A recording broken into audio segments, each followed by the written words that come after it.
Vamos falar um pouco sobre essa escala 6x1, esse movimento que começou numa rede social e foi ganhando, começou tipo uma brincadeira, né? Mas tornou uma coisa séria. Hoje já tem projeto tramitando no Congresso Nacional, da deputada Érica Ailton, que está tratando desse assunto e fala até de uma escala de 4x3, ou seja, 4 dias trabalhados e 3 de folga. A gente vai abordar isso com mais calma mais à frente. Até coloco aqui a pergunta do Eudes Davi para o Dr. Robson. Ele já pede aqui a sua avaliação sobre esse movimento da escala 6x1, principalmente no que se refere à qualidade de vida do trabalhador. Bom, primeiro, a gente tem que entender que toda reforma ela traz essas inseguranças para o empregador e ela sempre cria esse ambiente de discussão, né? Você tem de um lado as empresas que querem o lucro e do outro lado os empregados que buscam uma melhoria nas suas condições, né? Então assim, eu não gosto, embora muita gente não goste desse termo, mas existe sim uma luta de classe o tempo inteiro, no caso empregadores e empregados. E o que se busca é equilibrar essa balança. Só para lembrar que nós tivemos ao longo da história diversas alterações nas condições de trabalho que, quando elas foram implementadas para tentar equilibrar essa situação, ou seja, melhorar a qualidade de vida do empregado, elas foram amplamente rechaçadas pelos empregadores, né?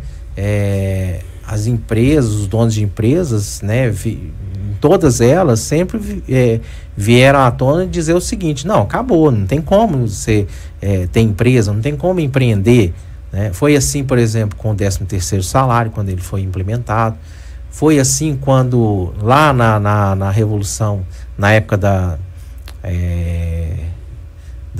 Revolução Industrial, a gente sabe que mulheres, né, tinham que trabalhar a exaustão, crianças, independente, né, crianças de 5 anos, até com idade menor, tinham que trabalhar mais de 8 horas, com salário menor do que os homens.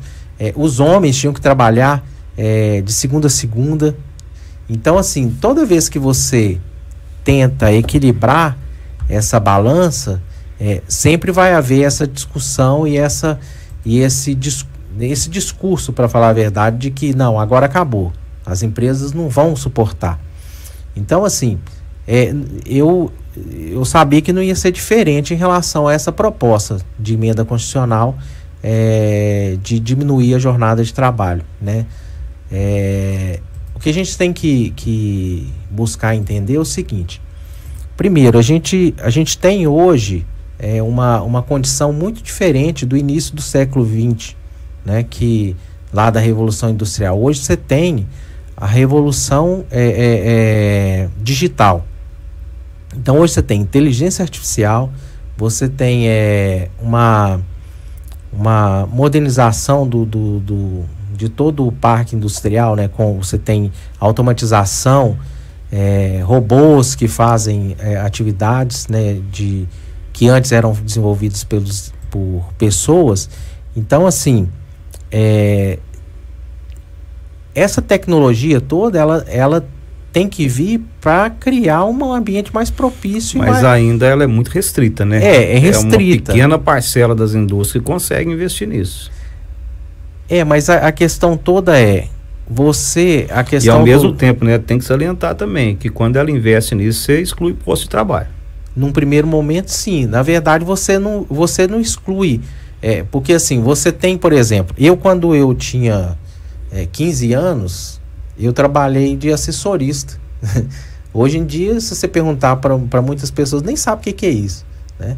Era o cara, cabineiro que chamava, né? A gente ficava dentro do elevador, acionando o botão. Como diz o outro, motorista do elevador. Hoje em dia não existe essa profissão, né? Então, assim, eu acredito que quando implementaram os elevadores, né, automáticos, essas pessoas que tinham essa profissão, acabou para mim. Então, na verdade, a gente tem mudanças, né, no ambiente de trabalho, mudanças profissionais, e só o que acontece é o seguinte, é que, logicamente, antes as evoluções elas eram mais lentas. Hoje em dia tudo é muito rápido. Então, assim, os impactos sociais também são rápidos. Mas a questão é, essas tecnologias, elas têm que servir para melhorar a qualidade de vida da humanidade. Não pode ser de uma forma geral, não pode ser só para aumentar o lucro das empresas. A discussão primeira é essa. Agora, a questão é, num primeiro momento, né, o discurso isso vai diminuir a produtividade, vai aumentar o custo da minha empresa, vai aumentar o custo de produção, eu vou ter menos competitividade. Então, assim, logicamente que a gente tem que entender as nossas realidades. Mas o fato é que no mundo esse movimento não é recente. Então você tem várias empresas de forma isolada ao redor do mundo que já adotam isso há muito tempo, e você tem países que adotam numa escala mais geral.